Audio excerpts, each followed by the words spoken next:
Hello everyone, this is Anurag Baghel and welcome to magnet brains, जहां बच्चों आपको क्लास केजी से क्लास 12 तक की फ्री एजुकेशन प्रोवाइड की जाती है। और बच्चों, अगर हम इसी सिलसिले को आगे बढ़ाएं तो आज हम अपना नया चैप्टर स्टार्ट करने वाले हैं, चैप्टर नंबर 5 अपनी क्लास 11th एनसीईआरटी का पार्ट 1 का चैप्टर नंबर 5। बच्चों, इस चैप्टर में अपने को क्या पढ़ना है? चैप्टर का नाम है स्टेट्स ऑफ मैटर। मतलब सर, मैटर की कितनी स्टेट होती है और हमें गैसियस स्टेट को इस चैप्टर में डिटेल में पढ़ना है। तो शुरुआत करते हैं इस चैप्टर की। निकालिए अपनी कॉपी, निकालिए अपना पेन और फुल जोश और जुनून के साथ शुरू हो जाइए। आज इस चैप्टर का सिर्फ इंट्रोडक्टरी पार्ट है, ओवरव्यू है कि इस चैप्टर में अपने को डिटेल में क्या क्या देखना है आने वाली क्लासेस में। क्योंकि सर, जब तक हम कहते हैं ना किस रास्ते पे चलना है, हमें वो रास्ता ना पता हो तो हम उस पर आगे कैसे बढ़ेंगे। तो शुरुआत करते हैं इसी एनर्जी और इसी जोश के साथ अपने चैप्टर स्टेट्स ऑफ मैटर का। समझिएगा, जैसे कि आप सब लोग जानते हैं, कुछ रटना नहीं है, कुछ नहीं, बहुत सिंपल चैप्टर है, बहुत छोटा चैप्टर है, जल्दी खत्म हो जाएगा। केमिकल बॉन्डिंग जैसा चैप्टर नहीं कि बहुत लंबे समय तक चलता रहा। केमिकल बॉन्डिंग बहुत सारा चैप्टर था, बहुत बड़े बड़े वीडियोस गए, लेकिन वो इंपॉर्टेंट चैप्टर भी है। इस चैप्टर का वेटेज उतना नहीं होता है, लेकिन करना अपने को सब कुछ है, सब कुछ है 110% परफेक्शन के साथ। तो अगर आपको पता हो मेरे बच्चों, तो मैं आपको जनरली बताऊं कि कोई भी मैटर है सर, कोई भी मैटर है, कोई भी मैटर है, वो 3 स्टेट में पाई जाती है। कितने स्टेट में पाई जाती है मेरे बच्चों? 3 स्टेट में पाई जाती है। ये हमारे सिलेबस में है। अभी तो हमने और बहुत सारी स्टेट के बारे में मैटर की पता कर चुके हैं। 3 स्टेट में पाई जाती है। 3 स्टेट कौन कौन सी है? सॉलिड स्टेट, लिक्विड स्टेट और गैसियस स्टेट। गैसियस स्टेट, कोई मैटर 3 स्टेट में पाई जाती है, सॉलिड स्टेट, लिक्विड स्टेट और गैसियस स्टेट में। सॉलिड स्टेट का मतलब क्या? मैं एक एग्जांपल के तौर पे पकड़ूं पानी। एग्जांपल मैं ले रहा हूं वाटर का, एग्जांपल मैं ले रहा हूं वाटर का, समझना, वाटर का ले रहा हूं। अब अगर आप वाटर को फ्रिज में रख दीजिए और जमा दीजिए। जब आपने वाटर को फ्रिज में रख के जमाया तो किस में कन्वर्ट हो जाएगा? सॉलिड में कन्वर्ट हो जाएगा। मतलब किस में कन्वर्ट हो जाएगा? आइस में कन्वर्ट हो जाएगा। आइस में कन्वर्ट हो जाएगा। जब वो आइस में कन्वर्ट हुआ, इसका मतलब क्या था? वाटर का एक मॉलिक्यूल और वाटर का दूसरा मॉलिक्यूल वो इतने पास आ चुके हैं, इतने पास आ चुके हैं, इतने पास आ चुके हैं कि उनके बीच में इंटरमॉलिक्यूलर फोर्स कैसा हो चुका है? स्ट्रांग हो चुका है। मतलब सर, कोई भी मैटर अगर सॉलिड स्टेट में पाई जा रही है, इसका मतलब है कि 2 मॉलिक्यूल के बीच में लगने वाला इंटरमॉलिक्यूलर फोर्स कैसा होता है? बहुत ज्यादा हाई होता है। सॉलिड स्टेट का मतलब क्या है? The force between two molecule is very strong. Solid state का मतलब क्या है? 2 मॉलिक्यूल के बीच जो फोर्स लग रहा होगा वो कैसा होगा? बहुत ज्यादा स्ट्रॉन्ग होगा। चलिए सर, इसी सिलसिले को आगे बढ़ा तो लिक्विड स्टेट की बात करें। देखो बच्चों, अब अगर 2 मॉलिक्यूल के बीच लगने वाला फोर्स थोड़ा मॉडरेट साइज का हो या मॉडरेट क्वांटिटी का हो तो क्या होगा? मॉलिक्यूल जो होंगे फ्लो करने लगेंगे। सॉलिड में कैसा था? उनका एक डेफिनेट शेप होता है। सॉलिड स्टेट का कैसा होता है मेरे बच्चों? एक डेफिनेट शेप होता है। कैसा होता है? डेफिनेट शेप होता है। लेकिन क्या होता है, अगर पानी को आपने जिस जगह पे भरा, ये इसमें टेंडेंसी टू फ्लो होती है। इसमें क्या होती है लिक्विड स्टेट में? टेंडेंसी टू फ्लो होती है। और इसमें जो इंटरमॉलिक्यूलर फोर्स लग रहा है वो थोड़ा सॉलिड और गैस के बीच का होता है।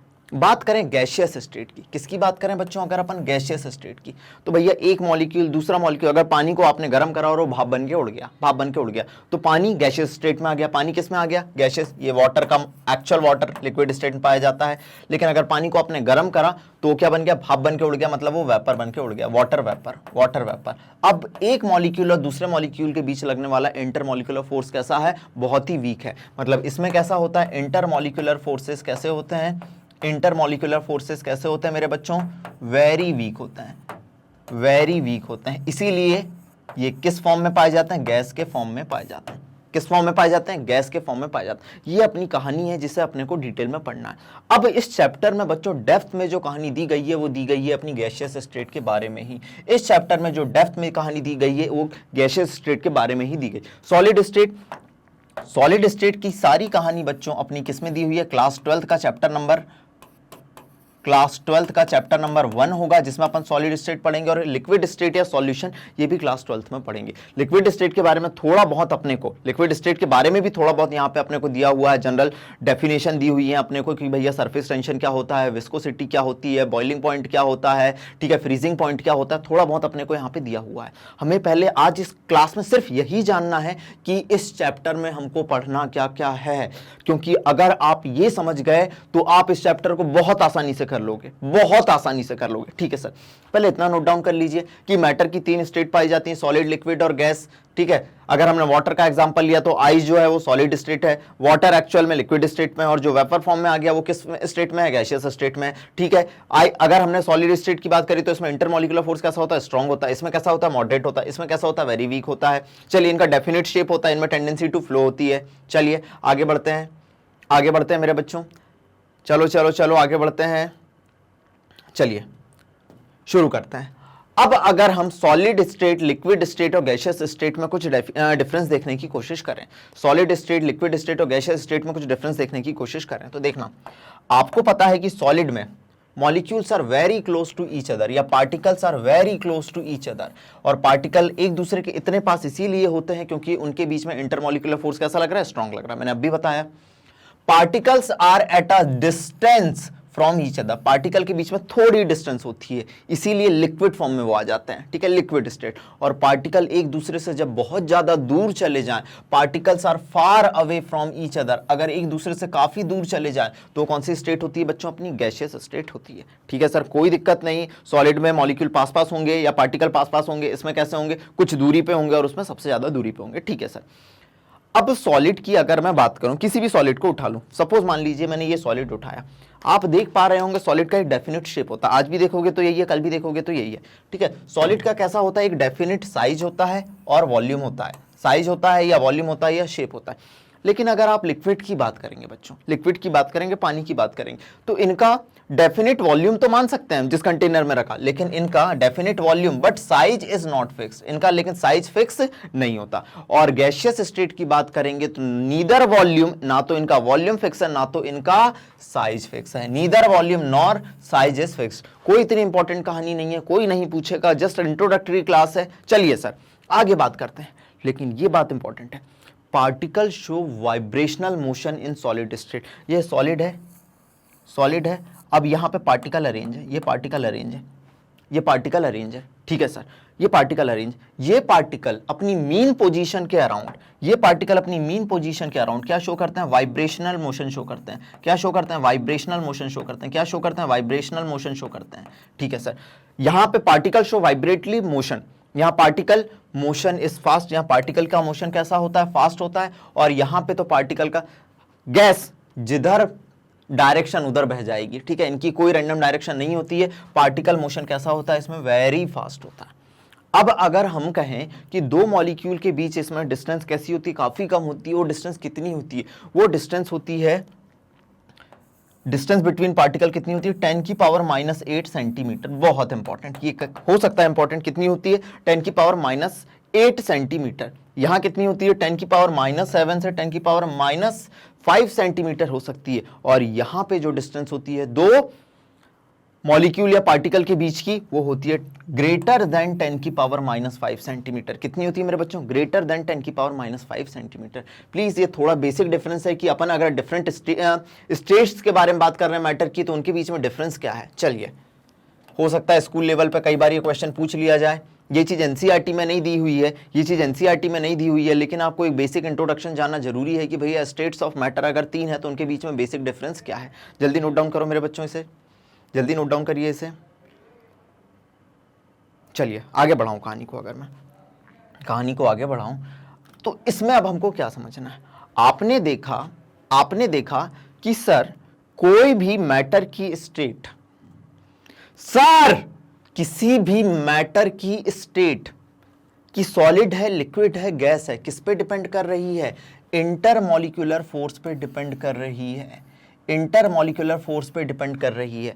अब ध्यान देना बच्चों, हम इंटरमॉलिक्यूलर फोर्स मतलब क्या, द अट्रैक्टिव, इंटरमॉलिक्यूलर फोर्सेस क्या होते हैं, द अट्रैक्टिव और रिपल्सिव फोर्स और रिपल्सिव फोर्स एज कोई अट्रैक्टिव या रिपल्सिव फोर्स बिटवीन टू या तो एटम, बिटवीन टू एटम या मॉलिक्यूल, दो एटम या मॉलिक्यूल के बीच लगने वाला अट्रैक्टिव या रिपल्सिव फोर्स क्या कहलाता है? अपना इंटरमॉलिक्यूलर फोर्स कहलाता है।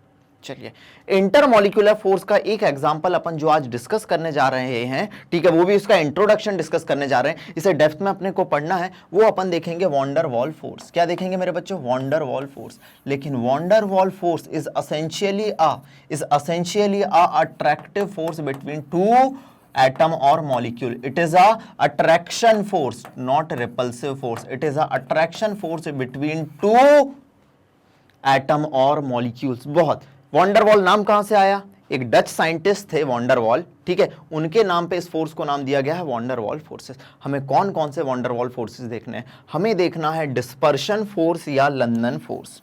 याद रखिएगा, कई बार हम जनरली बोल देते हैं कि भैया ये जो वॉन डेर वाल फोर्स होते हैं काफी वीक फोर्सेस होते हैं। सबसे पहली बात ये कैसे होते हैं? काफी वीक फोर्सेस होते हैं। और कई बार कॉमनली बोल दिया जाता है मेरे बच्चों, कई बार कॉमनली बोल दिया जाता है कि भैया van der Waals forces commonly सबके लिए, लेकिन van der Waals force specify करें कि dispersion force, dipole dipole force, dipole induced dipole और हाइड्रोजन बॉन्ड, ये एक स्पेशल केस है, ठीक है।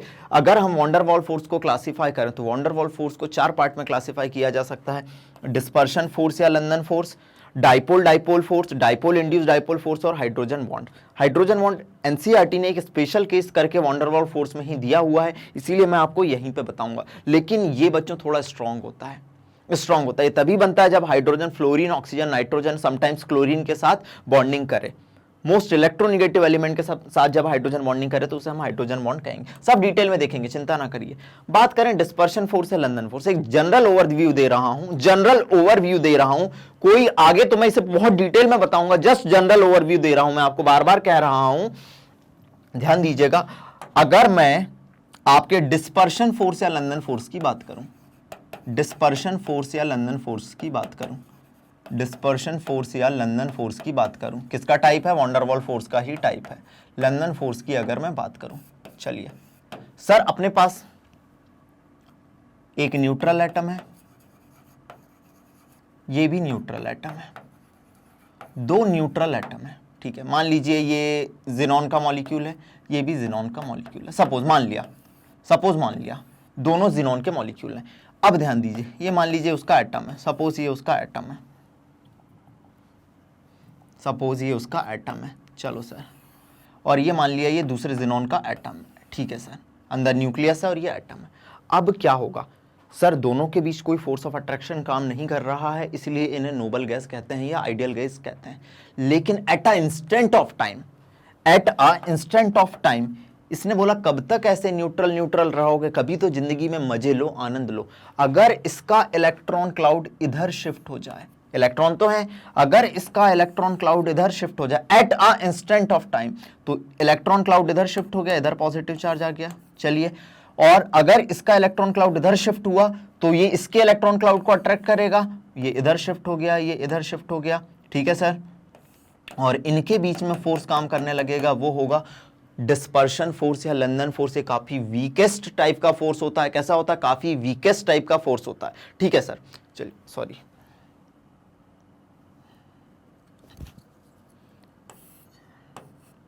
चलो, ये कैसा होता है? काफी वीकेस्ट टाइप का फोर्स होता है। तो दो न्यूट्रल मॉलिक्यूल के बीच लगने वाला फोर्स कैसा होता है? डिस्पर्शन फोर्स या लंदन फोर्स होता है। चलिए, ठीक है सर। दूसरी बात अगर मैं कर लूं वॉन डेर वाल फोर्स में ही अपने पास है डाइपोल डाइपोल अट्रैक्शन फोर्स। कौन सा है? Dipole dipole attraction force, dipole dipole attraction force, ठीक है sir. Dipole dipole attraction force, एक मॉलिक्यूल है, सपोज मैंने HCl का एग्जांपल लिया, ध्यान देना, HCl में हाइड्रोजन बॉन्डिंग नहीं पाई जाती। HCl का एग्जांपल लिया, इसकी इलेक्ट्रोनेगेटिविटी ज्यादा, इसने इलेक्ट्रॉन को अपनी तरफ खींचा, इसकी इलेक्ट्रोनेगेटिविटी कम है, इससे इलेक्ट्रॉन चले गए। सिमिलरली दूसरा HCl का मॉलिक्यूल है, चलिए, इसने इलेक्ट्रॉन को अपनी तरफ खींचा, इलेक्ट्रोनेगेटिविटी ज्यादा, इस पे पॉजिटिव चार्ज, ठीक है। चलो, इन दोनों के बीच जो फोर्स लगा, नेगेटिव और पॉजिटिव के बीच में, उसे हम नाम देंगे डाइपोल। ये पॉजिटिव पोल, नेगेटिव पोल, दो पोल बन गया डाइपोल, ये डाइपोल बन गया दो पोल डाइपोल। मेरे बच्चों, पॉजिटिव और नेगेटिव दो पोल डाइपोल, पॉजिटिव और निगेटिव दो पोल, डाइपोल, डाइपोल डाइपोल के बीच लगने वाला जो फोर्स होता है वो कहलाता है डाइपोल डाइपोल अट्रैक्शन फोर्स। एक और एग्जांपल ले लेते हैं, एक और एग्जांपल ले लेते हैं। मान लीजिए मैंने, ये तो HCl था, दूसरा मैंने एग्जांपल ले लिया एसीटोन। ऑर्गेनिक केमिस्ट्री में मैं चले जाऊं, मैंने बोला ना मैं ओवरव्यू भी किसी चैप्टर का देता हूं तो बहुत आराम से देता हूं और डिटेल में देता हूं, ताकि मेरे बच्चे जब उस चैप्टर को पढ़ने बैठे ना बेटा, मक्खन की तरह IIT JEE और नीट निकलेगा। पहले ही बोल रहा हूं, मक्खन की तरह निकलेगा, बस कॉन्सेप्ट समझते चलना। कई बच्चे बोलते हैं is this sufficient to crack NEET और JEE?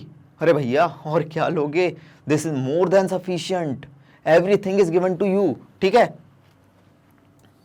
अब अगर अपन बात करें एसीटोन मॉलिक्यूल की तो समझिएगा, एसीटोन क्या होता है? CH3COCH3, ये एसीटोन का एक मॉलिक्यूल, ठीक है सर, ये एसीटोन का दूसरा मॉलिक्यूल, समझिएगा CH3COCH3, ठीक है। अब ध्यान दीजिएगा, अब ध्यान दीजिएगा, इसकी इलेक्ट्रोनेगेटिविटी ज्यादा, इसने इलेक्ट्रॉन अपनी तरफ खींचे, पार्शियल नेगेटिव चार्ज, इस पे पार्शियल पॉजिटिव, इस पे भी ऐसे लगा सकते थे, इसने इलेक्ट्रॉन अपनी तरफ खींचे, इस पे पार्शियल नेगेटिव चार्ज, इस पे पार्शियल पॉजिटिव, दो पोल जनरेट हो गए, दो पोल जनरेट हो गए। अब इन दो पोल के बीच लगने वाला फोर्स, इन दो पोल के बीच लगने वाला फोर्स क्या कहलाता है? Dipole dipole attraction force. क्या कहलाता है? Dipole dipole attraction force. पहले ही मैंने बताया van der Waals force is a type of attraction force, not a repulsive force. ठीक है, तीसरी चीज की अगर मैं बात करूं तो देखना, डाइपोल तो है लेकिन दूसरा मॉलिक्यूल न्यूट्रल होगा। यहां दो पोलर मॉलिक्यूल के बीच काम करता है, ये किसके बीच काम करता है? Between two polar molecule, between two polar molecule मेरे बच्चों, बिटवीन टू पोलर मॉलिक्यूल। ये किसके बीच में काम करता है? Between two neutral molecule. ये किसके बीच में काम करता है? Between two neutral molecule, between two neutral molecule. अब मेरी बात सुनना, बिटवीन टू न्यूट्रल मॉलिक्यूल। और ये किसके बीच में काम करता है? डाइपोल इंड्यूस्ड डाइपोल मेरे बच्चों, dipole induced dipole, induced dipole. इस पे नीट 2015 में क्वेश्चन आया हुआ है, इसी पे नीट 2015 में क्वेश्चन आया हुआ है, नीट 2015 में क्वेश्चन आया हुआ है। चलिए, ये किसके बीच में काम करता है? सर एक पोलर मॉलिक्यूल होगा और सर एक नॉन पोलर मॉलिक्यूल होगा, नॉन पोलर मॉलिक्यूल होगा। अगर ये एक पोलर मॉलिक्यूल है सर, मान लीजिए ये HCl है, और सर ये नॉन पोलर मॉलिक्यूल है, तो इसके इलेक्ट्रॉन क्लाउड को ये अपनी तरफ खींच लेगा, सॉरी सर, इसके इलेक्ट्रॉन क्लाउड को ये अपनी तरफ खींचेगा, और इनके बीच में, नॉन पोलर मॉलिक्यूल के बीच में जो फोर्स काम कर रहा होगा, जो फोर्स काम कर रहा होगा, ठीक है, चलिए, जो फोर्स काम कर रहा होगा वो क्या कहलाएगा? अपना डाइपोल इंड्यूस्ड डाइपोल। वो क्या कहलाएगा? Dipole induced dipole. देखिए, ये पोलर था, इसने बोला भाई तू कब तक नॉन पोलर रहेगा, तू कब तक नॉन पोलर रहेगा, कभी तो एक बार पोलैरिटी गेन करके देख। तो ये नेगेटिव चार्ज ने इसके पॉजिटिव चार्ज को अपनी तरफ खींच लिया, ठीक है, और इनके बीच जो फोर्स काम करने लग गया वो डाइपोल इंड्यूस्ड डाइपोल। और जो चौथा टाइप का था हाइड्रोजन बॉन्डिंग मेरे बच्चों, अगर fluorine, oxygen, nitrogen, most electronegative element, अगर हाइड्रोजन के साथ बॉन्डिंग करें, समटाइम्स क्लोरीन अगर हाइड्रोजन के साथ बॉन्डिंग करे, तो उसे हम नाम देते हैं हाइड्रोजन बॉन्डिंग। ठीक है सर, अपन सब डिटेल में पढ़ेंगे। ठीक है, क्लियर है? नोट डाउन कर लिया? पहले से नोट डाउन कर लो अगर करना है। बिल्कुल, ये ओवरव्यू है चैप्टर का, ये बस चैप्टर का ओवरव्यू है मेरे बच्चों। चलो ठीक है सर, बिल्कुल, हाइड्रोजन बॉन्डिंग इसे भी नोट डाउन कर लिया। आगे बढ़ जाऊं, ले लिया था स्क्रीनशॉट, इसी के नीचे बनाना था। चलिए सर, चलिए सर, अब बात करते हैं हम, अब क्या पढ़ना है? अब इस चैप्टर में हमें पढ़ना है गैसियस स्टेट को। मैटर की तीन स्टेट होती थी, सॉलिड, लिक्विड, गैस। अब हमको पढ़ना है गैसियस स्टेट को डिटेल में। जब हम गैसियस स्टेट को डिटेल में पढ़ेंगे तो उस गैसियस स्टेट को समझाने के लिए अलग अलग गैसियस लॉ दिए हुए हैं, अलग अलग गैसियस लॉ दिए हुए हैं। अगर आपने कभी आइडियल गैस इक्वेशन सुनी होगी, अगर आपने कभी आइडियल गैस इक्वेशन सुनी होगी, अगर कभी भी आपने आइडियल गैस इक्वेशन सुनी है, जो क्या होती है मेरे बच्चों? PV is equal to NRT, PV is equal to NRT होती है। ठीक है, तो वो आइडियल गैस इक्वेशन, ठीक है, उसको बनाने के लिए जो गैस लॉ आए हैं वो ये है, बॉयल्स लॉ। बॉयल्स लॉ क्या बताता है? सबसे पहले जस्ट आज की कहानी मैं ये बता दे रहा हूं। बॉयल्स लॉ में टेम्परेचर कांस्टेंट माना जाता है। टेम्परेचर क्या माना जाता है मेरे बच्चों? कांस्टेंट माना जाता है। ठीक है, अगर टेम्परेचर कांस्टेंट होता है तो pressure is inversely proportional to V, ये कहता है बॉयल्स लॉ। सब डिटेल में देखेंगे, चिंता मत करो। चार्ल्स लॉ में हम क्या मानते हैं मेरे बच्चों? प्रेशर को कांस्टेंट मानते हैं। किसको कांस्टेंट माना जाता है? प्रेशर को कांस्टेंट माना जाता है। अगर प्रेशर को कांस्टेंट माना जाता है तो किसके बीच की रिलेशनशिप है? Volume is directly proportional to T।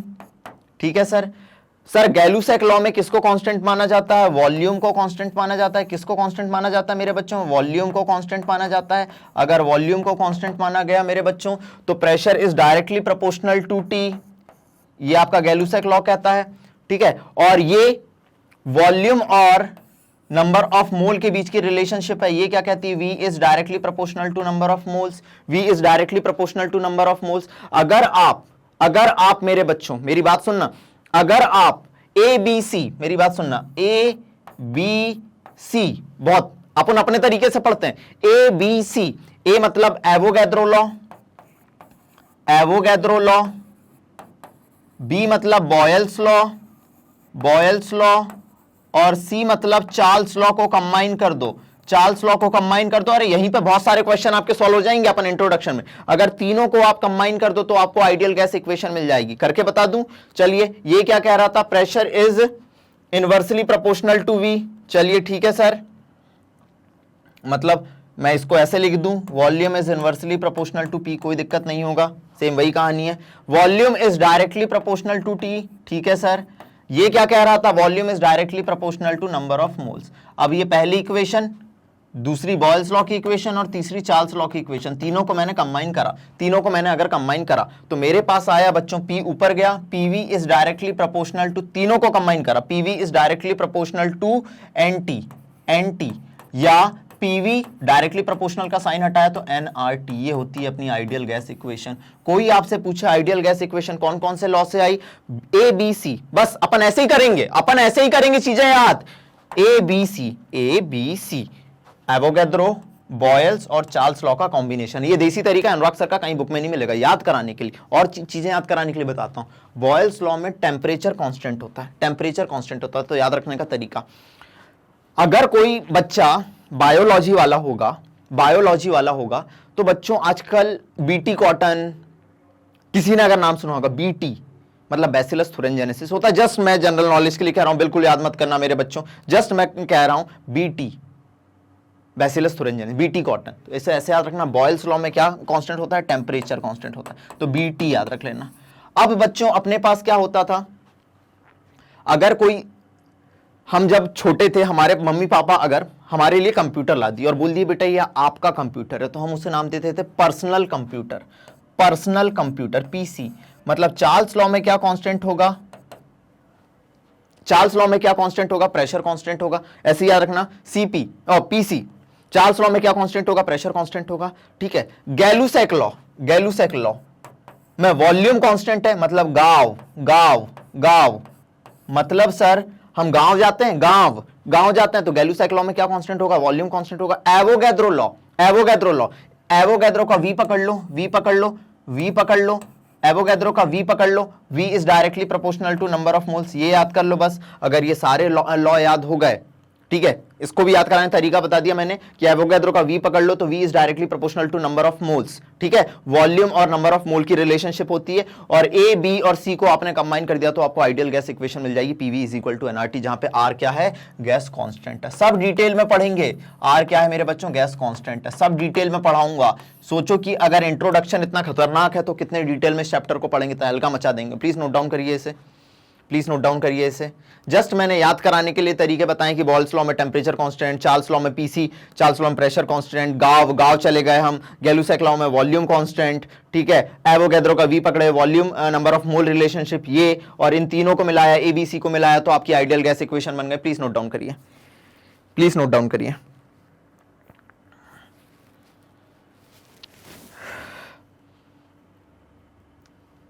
चलिए कर लिया नोट डाउन मेरे बच्चों, आगे बढ़ाते हैं कहानी को, ध्यान दीजिएगा। नाउ अब बात करते हैं अगला लॉ जो अपने को पढ़ना है, ग्राहम्स लॉ ऑफ डिफ्यूजन। क्या होता है ग्राहम्स लॉ ऑफ डिफ्यूजन?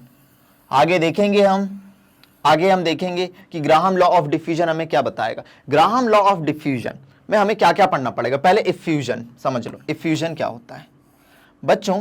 किसी कंटेनर में गैस भरी है, मान लीजिए किसी कंटेनर में गैस भरी है, और ये जो होल है मतलब छेद है, ठीक है, ये जो होल है, इन होल के थ्रू अगर गैस पास हो, सब डिटेल में देखेंगे चिंता मत करो, अगर इन होल के थ्रू गैस पास हो तो उसे नाम देंगे डिफ्यूजन। उसे क्या नाम देंगे, इफ्यूजन, सॉरी उसे नाम देंगे इफ्यूजन।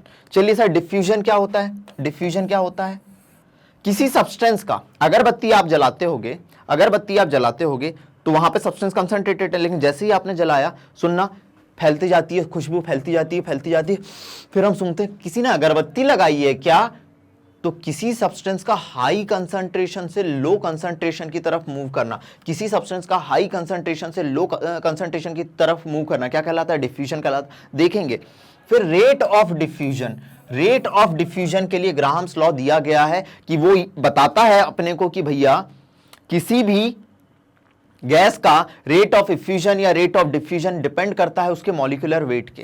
किस पे डिपेंड करता है, मॉलिक्यूलर वेट पे। कैसे डिपेंड करता है, क्या करता है, आने वाली क्लासेस में देखेंगे। प्लीज अभी ये देख लो कि हमें आगे क्या पढ़ना है, ग्राहम लॉ ऑफ डिफ्यूजन पढ़ना है, जिसमें इफ्यूजन हम पढ़ेंगे, डिफ्यूजन पढ़ेंगे, रेट ऑफ डिफ्यूजन पढ़ेंगे, और ये बहुत इंपॉर्टेंट है इस चैप्टर में, ये बहुत इंपॉर्टेंट है इस चैप्टर में, प्लीज नोट डाउन कर लीजिए, ये बहुत इंपॉर्टेंट है इस चैप्टर में।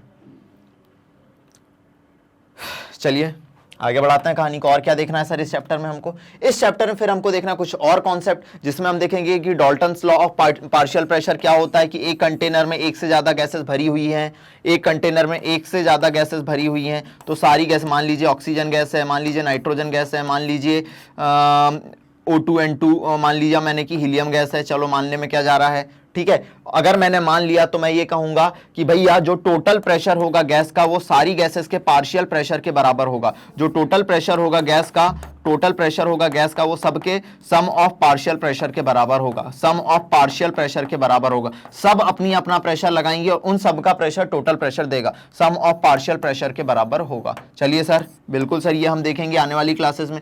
फिर हम काइनेटिक थ्योरी ऑफ गैसेस के बारे में बात करेंगे, क्या होती है, कैसी होती है कहानी, काइनेटिक थ्योरी ऑफ गैसेस के बारे में बात करेंगे। फिर बच्चों हम बिहेवियर ऑफ रियल गैसेस, हमने तो ये मान लिया कि भैया आइडियल गैस की इक्वेशन बनाई तो हमने ये माना था कि दो गैसियस एटम या दो गैसियस मॉलिक्यूल के बीच में कोई force of attraction, force of repulsion काम नहीं करता।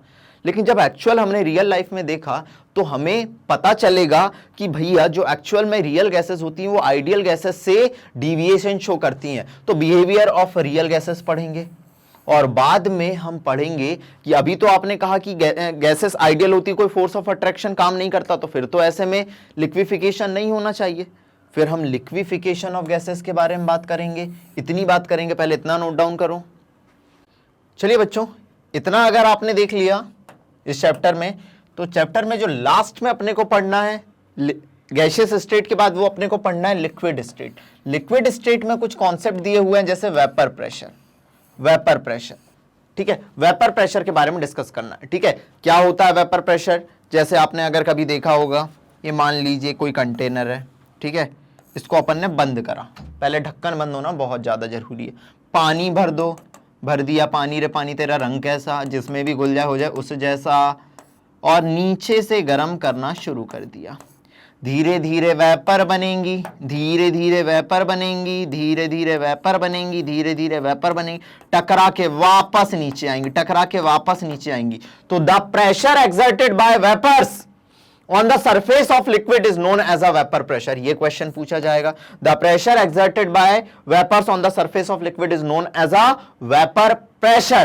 The pressure exerted by vapors on the surface of liquid is known as a vapor pressure। ठीक है। सरफेस टेंशन क्या होता है सर? अरे बच्चों, आपने कोई भी देखा होगा कि जैसे पानी की ड्रॉप है, वो गोल होती है। हमेशा वो कोई भी ड्रॉप मतलब liquid minimum surface area gain करना चाहता है। किस वजह से होता है? सरफेस टेंशन की वजह से होता है। चलो देखेंगे। अब विस्कोसिटी क्या होती है? जब कोई लिक्विड फ्लो कर रहा है तो एक रेजिस्टेंस फोर्स लगेगा जो उसके फ्लो को रोकेगा, उसे हम कहेंगे विस्कोसिटी। विस्कोसिटी के बारे में डिस्कस करेंगे अपन। चलो ठीक है। बॉइलिंग पॉइंट क्या होता है? ऐसा टेम्परेचर जिसमें किसी लिक्विड का वेपर प्रेशर एटमॉस्फेरिक प्रेशर के बराबर हो जाए, बॉइलिंग पॉइंट, फ्रीजिंग पॉइंट। ठीक है, इनके बारे में डिस्कस करेंगे, इनके बारे में डिस्कस करेंगे, सब डिस्कस करना है। अभी जस्ट फ्लो चार्ट बनवा रहा हूं कि अपने को इस चैप्टर में क्या क्या पढ़ना है। प्लीज इसे नोट डाउन करो, प्लीज इसे नोट डाउन करो। चलो, अगर इतना नोट डाउन कर लिया आपने मेरे बच्चों, अगर इतना नोट डाउन कर लिया आपने, तो फिर इस चैप्टर में अभी तक जो हमने पढ़ा उसे एक बार जस्ट क्विक रिवीजन एक आध क्वेश्चन के फॉर्म में, क्योंकि मैंने आपसे पहले कहा ना, इतना सारा मैंने बता दिया कि भैया इंट्रोडक्टरी क्लास में अभी तो मैंने कुछ पढ़ाया नहीं, इतना इंट्रोडक्शन दे दिया, इस इंट्रोडक्शन से एक आध क्वेश्चन बन सकता है। चलो मैंने क्वेश्चन दिया है, इंपॉर्टेंट हो सकता है IIT JEE और नीट के लिए। Which of the following statement is wrong, कौन सी स्टेटमेंट रॉन्ग है? ठीक है, the intermolecular forces in solid is higher than gas and liquid, बिल्कुल सही स्टेटमेंट है सर। इंटरमॉलिक्यूलर फोर्स स्ट्रांग होते हैं किसमें? सॉलिड में, किसकी तुलना में? गैस और लिक्विड की तुलना में। ठीक है sir. Rate of effusion depend करती है मॉलिक्यूलर वेट ऑफ गैस पे, बिल्कुल सही, मैंने अभी बताया। रेट ऑफ इफ्यूजन किस पे डिपेंड करती है? मॉलिक्यूलर वेट पे डिपेंड करती है। Van der Waals forces are very strong as compare to electrostatic forces, गलत है। Van der Waals forces weak kind of force होते हैं। और लास्ट क्या है? Surface tension decides shape of the water droplet, बिल्कुल सही स्टेटमेंट है सर। अब भी मैंने जस्ट बताया कि सरफेस टेंशन की वजह से ही वाटर वेपर जो होती है कैसी होती है? स्फेरिकल इन नेचर होती है। पहले इसे नोट डाउन करो मेरे बच्चों, पहले इसे नोट डाउन करो। चलो, अच्छा क्वेश्चन है नीट और जेई के लिए, अच्छा क्वेश्चन है नीट और जेई के लिए। फिर आगे अगर बढ़ाऊं कहानी को, जल्दी आइए, अगर कहानी को आगे बढ़ाएं हम, अगर कहानी को आगे बढ़ाएं, अगले क्वेश्चन पे आए तो देखिएगा अगला क्वेश्चन है हमारे पास, strong intermolecular forces exist in, strong intermolecular forces किसमें देखने मिलते हैं? चलो, गैसेस में तो वीक होते हैं, ये नहीं हो सकता। लिक्विड में भी वीक होते हैं या मॉडरेट काइंड के होते हैं। अब एमॉर्फस सॉलिड और क्रिस्टलाइन सॉलिड, ये अच्छा क्वेश्चन है मेरे बच्चों। सॉलिड दो टाइप के होते हैं, एक होते हैं ट्रू सॉलिड, एक होते हैं ट्रू सॉलिड जिन्हें हम नाम देते हैं क्रिस्टलाइन सॉलिड। अभी बस याद कर लो, जिन्हें हम क्या नाम देते हैं? क्रिस्टलाइन सॉलिड, या जनरली नाम दे दिया जाता है इन्हें क्रिस्टल, ये एक्चुअल सॉलिड होते हैं। और एक होते हैं मेरे बच्चों एमॉर्फस सॉलिड, एमॉर्फस सॉलिड, ठीक है, जिन्हें हम कहते हैं सॉलिड तो हैं लेकिन झूठे सॉलिड हैं, एक्चुअल ट्रू सॉलिड नहीं है, इसलिए इन्हें स्यूडो सॉलिड कहते हैं। स्यूडो मतलब झूठे सॉलिड। ठीक है, एग्जांपल के तौर पे जैसे आपने प्लास्टिक देखा होगा, प्लास्टिक देखा होगा, आपने ग्लास देखा होगा, ये एक्चुअल में सॉलिड तो है लेकिन सॉलिड नहीं है। ठीक है, इन्हें स्यूडो सॉलिड नाम दिया जाता है। तो ट्रू सॉलिड कौन है? ट्रू सॉलिड वो होते हैं जो क्रिस्टलाइन सॉलिड होता है, इनमें इंटरमॉलिक्यूलर फोर्सेस कैसा होता है? स्ट्रॉन्गेस्ट होता है। तो स्ट्रॉन्गेस्ट इंटरमॉलिक्यूलर फोर्स किसमें पाया जाएगा? क्रिस्टलाइन सॉलिड में पाया जाएगा। सारी कहानी लिखो, प्लीज नोट डाउन करो इस कहानी को, प्लीज नोट डाउन करो इस कहानी को मेरे बच्चों। ये ऐसे कुछ क्वेश्चन थे जो पूछे जा सकते हैं इस इंट्रोडक्शन में से, इस इंट्रोडक्शन में से। अगर इतना देख लिया मेरे बच्चों आपने, तो यहां पे इंट्रोडक्टरी पार्ट अपना खत्म होता है स्टेट्स ऑफ मैटर का। सिर्फ इंट्रोडक्शन था, अभी कोई चैप्टर मैंने शुरू नहीं करा, हर कहानी को डेप्थ में बताऊंगा, कॉन्सेप्ट एकदम रगड़ डालूंगा, ये मेरा वादा है। अब बच्चों, इतने सारे वीडियोस मैं डेली बेसिस पे आपके लिए बना रहा हूं, लंबे चौड़े, जितनी हार्डवर्क हो रहा है कर रहा हूं, तो कई बार वीडियोस फाइंड करने में दिक्कत हो रही है। तो बार बार हमेशा, जैसे कि मैं कहानी कहता हूं कि कोई बच्चा अगर इस चैनल पे नया है तो वो जाइए, अगर वीडियोस फाइंड करने में दिक्कत हो रही है तो गूगल पे भी आप टाइप कर सकते हैं www.magnetbrains.com। अगर आपने जैसे ही ये टाइप करा मेरे बच्चों, गूगल पे जैसे ही ये टाइप करा, तो ये आपको एक ऐसा पेज ओपन हो जाएगा। आप इस पे क्लास 11th पे क्लिक करिएगा। जैसे ही आप क्लास 11th पे क्लिक करेंगे मेरे बच्चों, यहाँ पे बहुत सारे टीचर्स और एक्सपर्ट अपने अपने सब्जेक्ट के आ जाएंगे। अगर आपको केमिस्ट्री देखना है तो आप जाइए केमिस्ट्री पे, वॉच नाउ पे, आप केमिस्ट्री के वीडियोस देख पाएंगे, अलग अलग video, chapter 1, chapter 2, chapter 3, chapter 4, अभी तो चैप्टर 5 शुरू हो चुका है अपना। ठीक है, आपको जो वीडियोस देखना है आपको अवेलेबल हो जाएंगे। जैसे आपने चैप्टर 3 पे क्लिक करा तो चैप्टर 3 के सारे वीडियोस आपको मिल जाएंगे आपको यहाँ पे। इस तरीके से आप वीडियोस फाइंड कर सकते हैं। बच्चों, मैग्नेट ब्रेन आपके लिए 110% फ्री एजुकेशन प्रोवाइड करता है। कहाँ से? क्लास केजी से क्लास 12 तक के बच्चों के लिए,